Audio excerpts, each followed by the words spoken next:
everyone, my name is Kayla and I run the marketing here at Startup Bootcamp. Today I'm going to have a chat with Lachlan Winspear, one of our EnergyInc startup founders, about his experience in pivoting. How are you doing, Lachlan? Well, thank you. Thank you so much for joining us today. We're excited to have you. Thanks for having me.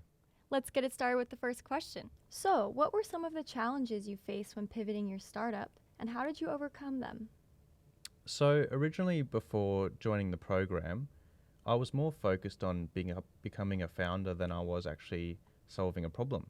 I think I was just really excited about starting something of my own, and therefore I ended up coming up with a solution to a problem that doesn't exist, unfortunately. Yeah.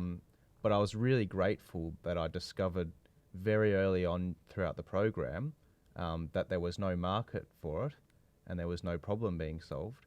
And so I was able to pivot really early on, which was stressful, but it really helped me with the guidance of the program managers to come up with some solutions on how to manage this and how to pivot and what steps to take next.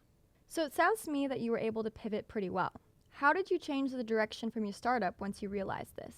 So after coming to the realization that I wasn't solving a real problem, this was perfect timing because I actually had a meeting with my mentor, and he explained that the best thing to do is to just go on LinkedIn and reach out to as many people as possible and start doing as many customer interviews as you can to really hone in on a specific problem.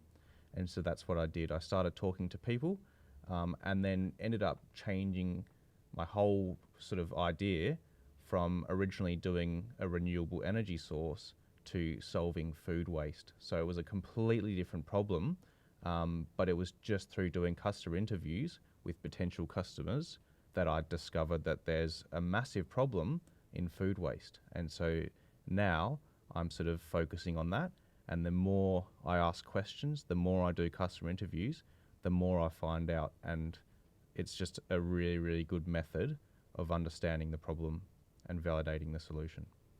It sounds to me that you handled this quite well and that the conversations you had really moved you forward. Now that you've gone through a pivot yourself, do you have any advice for any other entrepreneurs if they're also going through the same experience? Absolutely. Tell me more. Think more about the problem. That's the real thing is thinking about the problem as much as you can and validating that. Don't just come up with a random idea or a random solution, Right. because there's no point. Another piece of advice is I'd say join the program or start a business at the right time. I think at this moment in time, I've realized that I'm still working full time. And so it's been quite challenging to find time to focus on the startup outside of work. So I think that that's probably one of the biggest pieces of advice is find the right time to start your business. Don't do it just randomly out of the blue like I did myself. Yes, timing really does matter. You definitely need to have enough time to dedicate towards your startup if you really want to take it to the next level. And only do it if you're passionate. Oh, yeah, for sure. Thank you so much for coming on today's chat, Lachlan. I loved learning about how you pivoted with your business and that you're now going in the right direction with your company. And good luck as you continue to go throughout the EnergyInc program. Thank you very much. Thanks for coming on today. I hope you have a great rest of your day.